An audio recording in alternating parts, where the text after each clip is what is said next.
اور میں مسلمانوں سے بھی گزارش کروں گا، یا علی مشکل کشا کہنا قیودات کے ساتھ بالکل جائز ہے، انبیاء علیہم السلام سے طلب امداد جائز، ہمارے پاس دلائل موجود ہیں، غوث اعظم رضی اللہ تعالیٰ عنہ کی طرف متوجہ ہونا شرعی طریقے سے قیودات کے ساتھ آپ سے طلب امداد جائز ہے۔ لیکن اگر ایک سنی یہ ذہن بنا لے کہ مانگنا ہے تو صرف نبی سے مانگنا ہے، مانگنا ہے تو غوث پاک سے مانگنا ہے، مانگنا ہے تو خواجہ صاحب سے مانگنا ہے، اور اس کو اس طلب کے اندر ایک تڑپ اور ایک کشش اور ایک گہرائی محسوس ہو، جب اللہ سے مانگے تو سطحی پن محسوس ہو، اسے اپنے ایمان کی فکر کرنی چاہیے۔ یہ معرفت خداوندی کی کمی ہے ہمارے اندر کہ جب ہم غوث پاک کو پکاریں تو ایمان مضبوط سا نظر آئے اور بڑا ہی اعتماد نظر آئے، جب اللہ کو پکاریں تو اعتماد میں تزلزل نظر آئے۔ اگر ایسا ہے تو اس مسلمان کو غور کرنا چاہیے۔ وسیلہ شرعن جائز ہے وسیلہ قائم کرنا، لیکن کس نے کہا کہ صرف وسیلہ ہی قائم کرو؟ اب اللہ سے ڈائریکٹ مانگنا تمہارے لیے غلط ہو گیا ہے، نبی سے مانگو، غوث پاک سے مانگو، یا ہر ایک میں وسیلے پیش کرو تب تمہیں ملے گا ورنہ نہیں ملے گا۔ یہ جو ایک ہمارے ہاں بے اعتدالی پیدا ہوئی ہے یہ صحیح نہیں ہے۔ سب سے پہلے اپنے رب کی طرف متوجہ ہوں۔ میرے استاد محترم کی کتاب پڑھیں، من عقائد اہل سنہ، عبد الحکیم شرف قادری صاحب دامت رحمۃ اللہ علیہ، بہت زبردست عالم دین تھے میرے استاد۔ انہیں اگر آپ دیکھتے نا تو آپ کہتے ہیں یار یہ واقعی اللہ کا ولی ہے، یہ ایسے سادہ آدمی اور ایسا اللہ نے ان کو وجاہت سے نوازا تھا ماشاءاللہ۔ میں نے ان سے بخاری شریف پڑھی ہے اور مجھ سے بڑی محبت کرتے تھے، بہت زیادہ۔ مولانا اکمل کہتے تھے، مولانا اکمل بڑے پیارے استاد تھے، اللہ ان کو جنت الفردوس میں اعلیٰ مقام عطا فرمائے۔ آپ نے اپنی اس کتاب میں لکھا کہ اللہ تعالیٰ سے ہی طلب امداد اولا اور افضل ہے۔ اللہ سے طلب امداد کرنے، وہی مالک ہے، خالق ہے، پوری کائنات کے دست قدرت اس کے ہاتھ میں ہے۔ ہاں میرے اللہ کی عادت کریمہ ہے کہ وہ جو عطا فرماتا ہے وسیلے سے ہی عطا فرماتا ہے۔ وسیلے کی طرف نسبت جو ہے وہ اللہ کی طرف ہی ہوتی ہے۔ جیسے کوئی ٹرک کچل دیتا ہے، میں کہوں یار ٹرک نے آدمی کو کچل دیا، تو اس کا مطلب میں یہ نہیں کہہ رہا ہوں کہ ڈرائیور کو چھوڑ دو کیونکہ ٹرک نے کچلا ہے، ڈرائیور نے کوئی نسبت ڈرائیور کی طرف کر رہا ہوں نسبت ٹرک کی طرف کر رہا ہوں کہ یا تو ڈرائیور نہیں ہے نا بھائی، ڈرائیور ہی پکڑا جائے گا، نہ کہ ٹرک کو جلا دو اور سزا مل گئی، ڈرائیور صاحب آپ جاؤ، ٹرک نے مارا تھا کر دیا، نو۔ تو وسیلے کی طرف نسبت جو ہے وہ اللہ کی طرف ہی ہوتی ہے۔ لیکن اگر ایسا ہی ہو کہ ڈرائیور کو کہو گے تم جاؤ، تم نے کوئی مارا ہے، ٹرک نے مارا ہے، یہ صحیح ہوگا؟ بس یہ سمجھے کہ جب وسیلے کی طرف اتنی توجہ ہو جائے کہ خالق کو ایک معذاللہ ایک کم اہمیت کا حامل سمجھا جانا شروع ہو جائے، ماں بات بات پہ یا غوث اعظم دستگیر تو کہے یا اللہ نہ کہے، اس کے زبان سے نہ نکلے اور کہے تو وہ اجنبیت سی محسوس کرے، اس میں تھوڑا سا توجہ کرنی چاہیے، ہماری عوام کو توجہ کرنی چاہیے۔ کیوں ہم اللہ تعالیٰ سے ایسے ہو گئے ہیں کہ ہمیں اللہ کا نام لیتے ہوئے اجنبیت محسوس ہوتی ہے اور غوث پاک کا نام لے تو بڑی اپنائیت اور چاشنی محسوس ہوتی ہے؟ یہ جو اشعار ہوتے ہیں یہ الگ بات ہے، یہ بھی میں وضاحت کر دوں۔ تم ہی سے مانگیں گے تم ہی دو گے، تمہارے ہی در سے ہی لو لگی ہے، تو اعتراض کیا جاتا ہے کیا نبی دے گا اللہ نہیں دے گا؟ بھائی یہاں حصر اضافی حقیقی نہیں ہے، حصر مینز کسی کو کسی کے ساتھ مقید کر دینا۔ میں تو آپ ہی سے سوال کروں گا تو میں نے سوال کرنے کو ان کی ذات کے ساتھ خاص کر دیا، یہ حصر کہلاتا ہے، ٹھیک ہے؟ اب اگر میرا ارادہ یہ ہو کسی اور سے نہیں کروں گا، انہی سے سوال کروں گا، اسے کہتے ہیں حصر حقیقی۔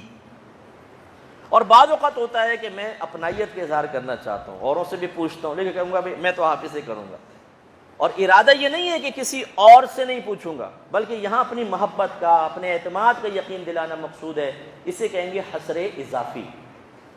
کہ یہاں پر حصر یعنی دو کو ایک دوسرے کے ساتھ کنیکشن مضبوط کرنا، اس لیے نہیں ہے کہ باقی کو خارج کرنا ہے، صرف اپنائیت کا اظہار۔ تو ایسے یہ نعتوں کے اندر ہوتا ہے کہ تم ہی سے مانگیں گے تم ہی دو گے، یعنی اللہ سے نہیں مانگیں گے اور اللہ نہیں دے گا تم ہی دو گے، یہ مقصد تو کسی مسلمان کا نہیں ہو سکتا۔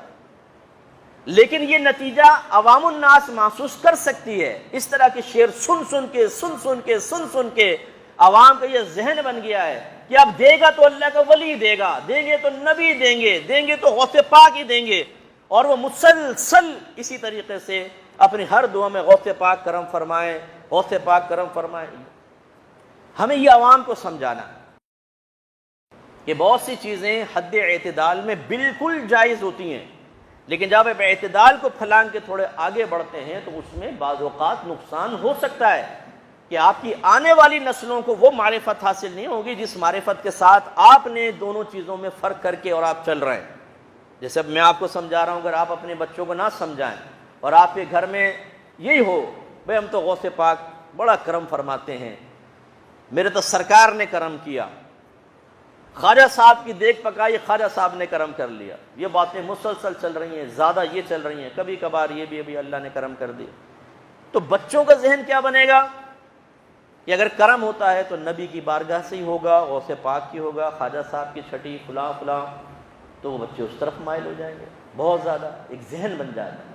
مجھے ایک عام آدمی نہیں، ایک عالم دین ملا، عالم دین تھے، کہاں ملاقات ہو یہ بھی نہیں بتاؤں، وہ کہنے لگے مفتی صاحب میمن تھے، ہم میمنوں میں یہ ہے اگر کوئی اللہ کے نام پر مانگے تو 50 روپے دیں گے، اور غوث پاک کے نام پہ مانگے تو 500 روپے دیں گے۔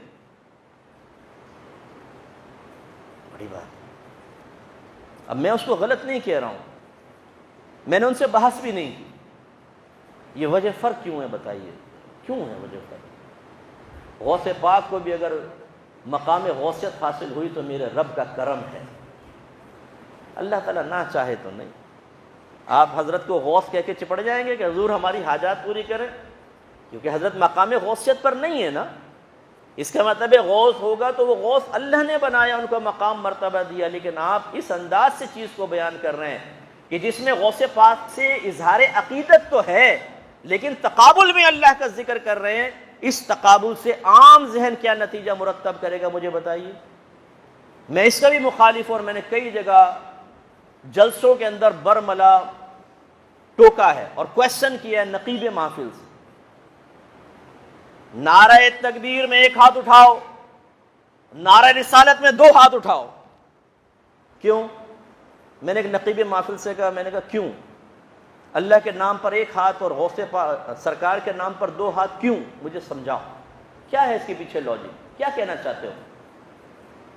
اس سے عوام کیا نتیجہ مرتب کرے گی مجھے یہ بتاؤ، کہ اللہ کے لیے 1 ہاتھ اٹھاؤ، نبی کے لیے 2 ہاتھ اٹھاؤ، کیا نتیجہ مرتب کرے گی؟ میں آپ پہ چھوڑ دیتا ہوں، آپ خود ہی غور کریں، میں اس پہ ناجائز حرام کا حکم نہیں دے رہا ہوں، میں کہہ رہا ہوں اس سے عوام کیا نتیجہ مرتب کرے گی وہ بتاؤ۔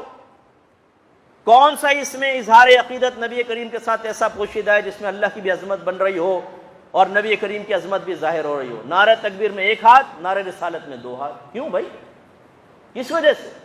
اگر آپ کے ذہن میں کوئی سوچ ہے تو اسے عوام پر ایسا مسلط نہ کریں کہ عوام کے لیے امتحان بن جائے اور وہ معاذ اللہ ثم معاذ اللہ تعالیٰ کی حقارت کی نگاہ سے دیکھنا شروع کر دیں، ذہن میں حقارت پیدا ہو اور نبی کے لیے عظمت پیدا ہو۔ اور میں آپ کو چیلنج کرتا ہوں، آپ سے کویسچن کرتا ہوں، اگر نبی کریم کے سامنے کوئی کہتا کہ نعرہ تکبیر پہ 1 ہاتھ اٹھاؤ اور میرے نبی کے نعرے پہ 2 ہاتھ اٹھاؤ، بتائیں آپ کے نبی کیا کہتے ہیں؟ دیانتداری سے سوچ کے مجھے بتائیں کیا کہتے ہیں آپ کے نبی؟ پسند کرتے اس بات کو؟ میں دلیل دیتا ہوں آپ کو، سرکار کو صحابہ کے پاس سے گزرے، وہ ہمارے نبی کو حضرت موسیٰ علیہ السلام پر فوقیت دے رہے تھے کہ ہمارے نبی کے کمالات زیادہ ہیں۔ سرکار نے ارشاد فرمایا، رک گئے سرکار، فرمایا مجھے موسیٰ پر فوقیت مت دو۔ اسی طرح ایک روایت میں کہ یونس علیہ السلام پر سرکار کو فوقیت دے رہے تھے، سرکار نے فرمایا مجھے یونس پر فوقیت مت دو۔ اس کی شرح کیا ہے؟ شرح میں لکھا تھا کہ انداز کچھ ایسا تھا کہ نبی کے کمالات بیان ہو رہے تھے اور موسیٰ علیہ السلام کے لیے کچھ تحقیر کا سا پہلو نکل رہا تھا، لہذا نبی کریم نے اس کو منع فرمایا کہ مجھے اس انداز سے فوقیت نہ دو کہ کسی نبی کے لیے تحقیر کا پہلو نکلے، ورنہ میرے آقا نے خود فرمایا انا سید الاولین والآخرین، میں پہلوں کا بھی سردار ہوں، میں بعد والوں کا بھی سردار ہوں۔ لیکن کیا کسی کے لیے تحقیر کا کوئی لفظ کہا سرکار نے؟ نہیں، یہ سرکار نے، کیونکہ صحابہ کرام قیامت تک کے لوگوں کے لیے ایک ذریعہ ہدایت تھے، ان کا ایک ایک عمل نوٹ کیا جانا تھا، اس کو فالو کیا جانا تھا۔ میرے آقا نے احتیاط بتائی اس طریقے سے ذکر نہ کریں میرا کہ کسی نبی کے لیے کوئی تحقیر کا پہلو نکلے، یہ سرکار نے منع فرمایا۔ تو اب ایسا کوئی طرز عمل کہ جس میں اللہ کے لیے کچھ حقارت کا سا پہلو نکلے اور نبی کے لیے فوقیت کا پہلو نکلے، یہ میرا ناقص ذہن ہے، اگر میں غلطی پر ہوں اللہ مجھے معاف فرمائے، کہ یہ مناسب نہیں ہے۔ اور یہ جو ہے ہاتھ اٹھانے والا، اگر آپ کے سامنے بھی کہے اس سے کہیں بھائی خدا کے واسطے کچھ بتاؤ اس میں لاجک کیا پوشیدہ تھی وہ آپ بتا دیجئے، تاکہ اس لاجک کا پھر تجزیہ کیا جائے کہ بھئی واقعی اس میں ایمانی گہرائی کتنی پوشیدہ ہے، اس کے اعتبار سے پھر خاص طور پہ ہم جیسا آدمی اپنی اصلاح کر لے۔